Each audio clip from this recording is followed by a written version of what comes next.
The 5 biggest problems with walking and how to fix them.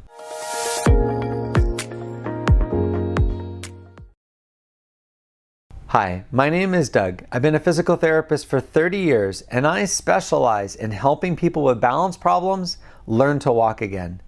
In this video, I'm going to show you the 5 biggest mistakes that seniors make with walking and how to fix each one of them. Bad turns. The number one reason that people fall is because when they turn, they cross their legs. There was a study done in Great Britain where they looked at videos in nursing homes.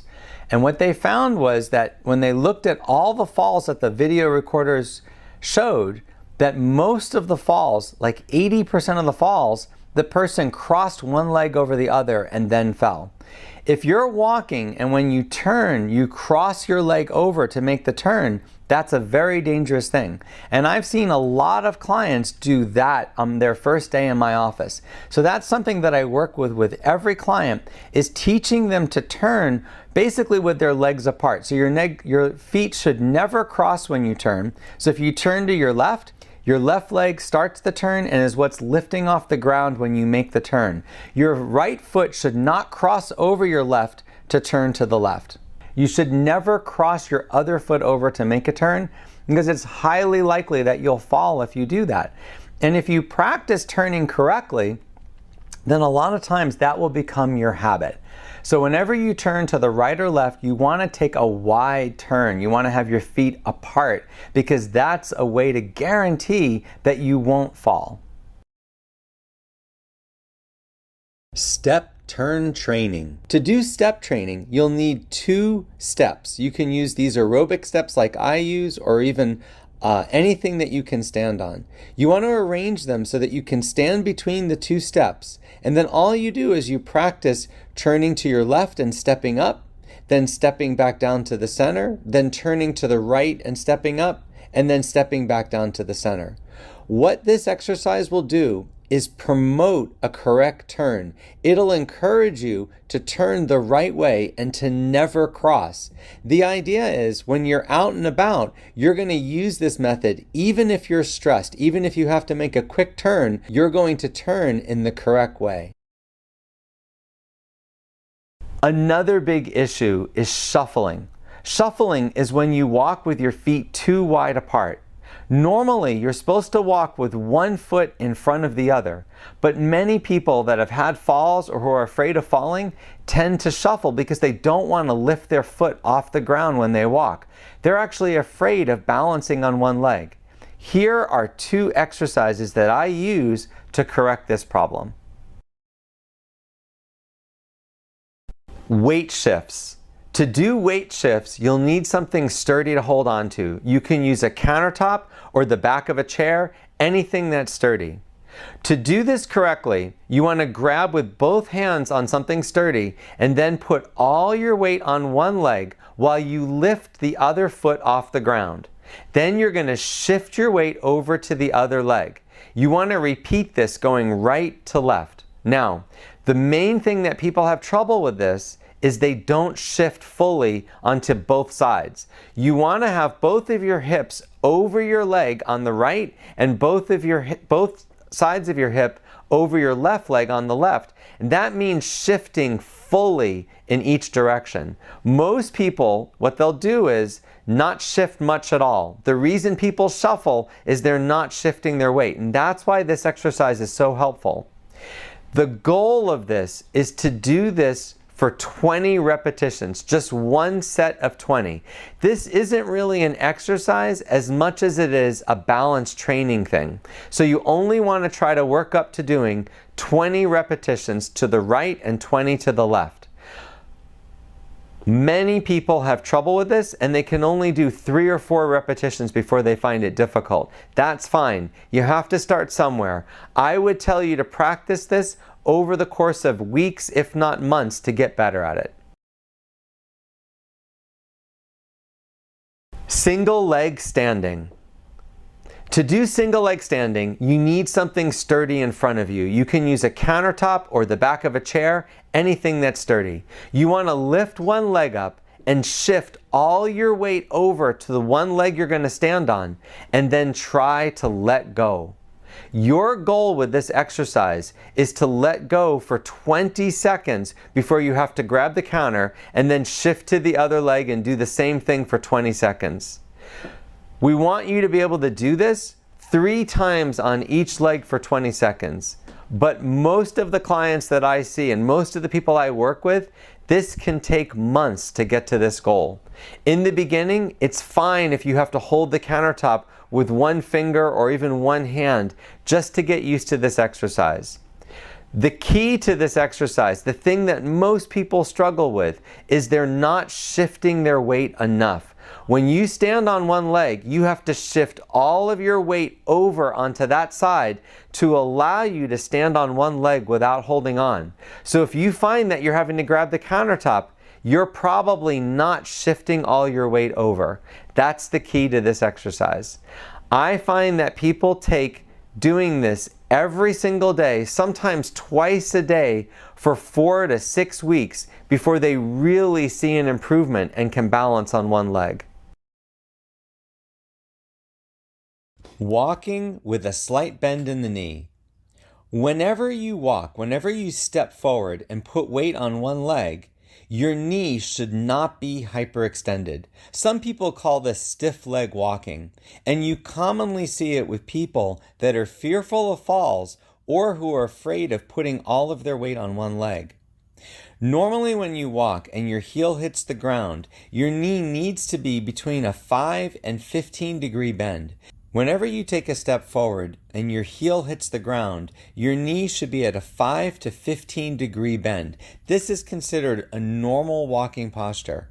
The reason for the bend is that you want to be able to quickly react if the ground is uneven or if you're surprised by something in front of you. If your knee is slightly bent, it's a lot easier to shift your weight to the other leg and adjust your walking. If your knee is straight or hyperextended, you must first unlock your knee in order to adjust, but also you're putting a lot more pressure on your joint and especially your meniscus, which over time can lead to problems and even arthritis. Ideally, you should only walk with a slight bend in your knee. Step up with knee bent. To do this exercise, you'll need 2 things. You'll need a countertop nearby just for safety, but you'll also need something to step onto. I'm using an aerobic step. To do the exercise, you want to step forward with one leg stepping up onto the step, but as your weight goes on the step, you have to keep your knee in a bent posture. You don't want to hyperextend your knee when you shift your weight onto the step. You then want to bring the other leg up onto the step and immediately step back onto the ground with both feet, and then step up with the other leg. You'll want to alternate right leg and left leg. Each time you step up on the step, you want to be very aware that your knee is not hyperextending. So you want to maintain that knee bend as you step your weight onto the step. You want to repeat this for 5 minutes every day until you've noticed an improvement in your walking posture. Tandem walking. Whenever you walk, your feet should fall one in front of another. If there were a line down the path that you're walking on, your feet should fall on either side of the line, basically one foot falling almost exactly in front of the other foot. The problem is many people shuffle while they walk. When you shuffle, your feet are wider apart and they're not falling one foot in front of the other. People do this because they're either afraid of falling and their walking is more stiff, or they're afraid of standing on one leg. Normally when you walk, you have to balance on one leg to put your other foot in front. This is considered normal walking and is the strategy of walking that allows you to easily adjust to changes in your environment and react if you're at risk of falling.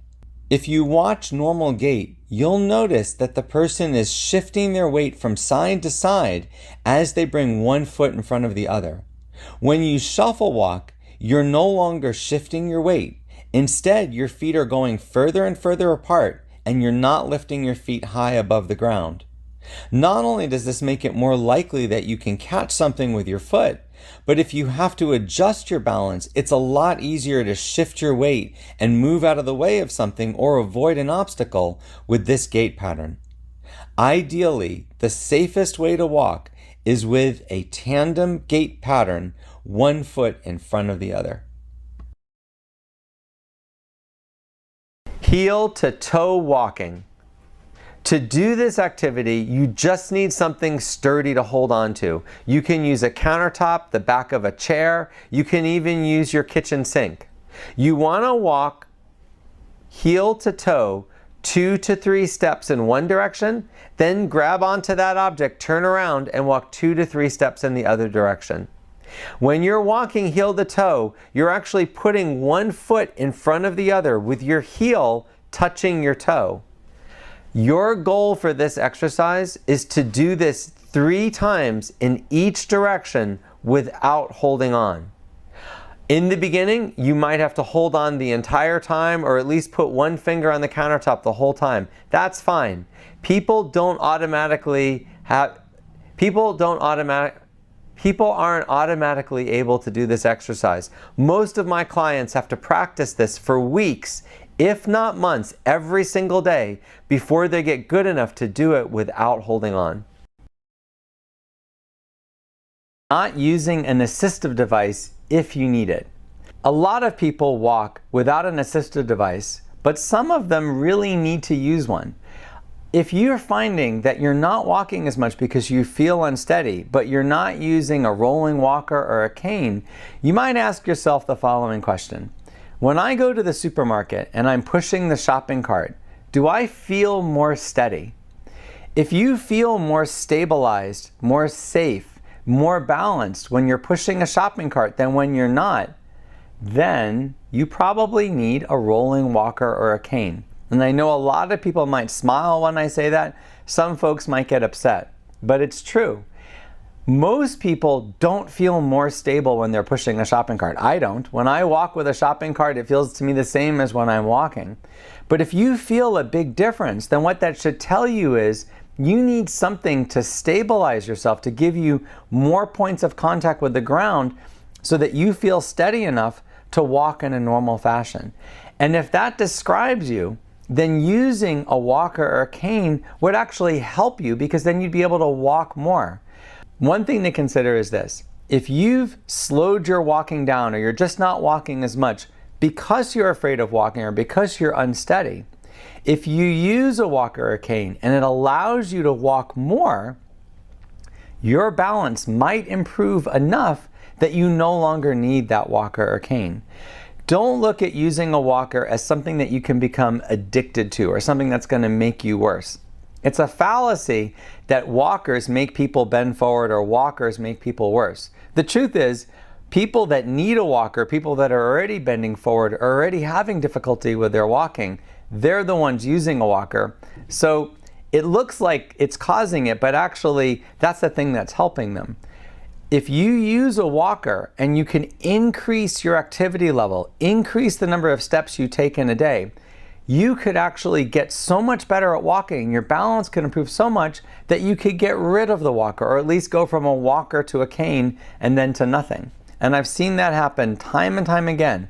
But you won't believe how many people refuse to use a walker because they don't want to be seen using that or they're afraid of it. And then their balance and their walking diminishes because they're just not walking enough. I hope you found this video helpful. If you want to see more videos like this, please subscribe to my channel. Are you struggling to walk? Do you have to grab your furniture just to walk through your home? Are you using a walker or a cane to go outside? If so, Balance Foundations can help you. This program is a non-medical approach to improving your balance. It was developed by personal trainers, physical therapists, doctors, and is based on the latest scientific research. This program uses balance challenge activities to improve balance and stability, featuring more than 50 unique balance challenging activities with full instruction and background background information. Learn exactly what balance is, how it's lost, and how you can recover it. If you're ready to see a change in your balance and walking, then join thousands of others who have purchased Balance Foundations and have seen a huge improvement in their ability to walk and resist falls.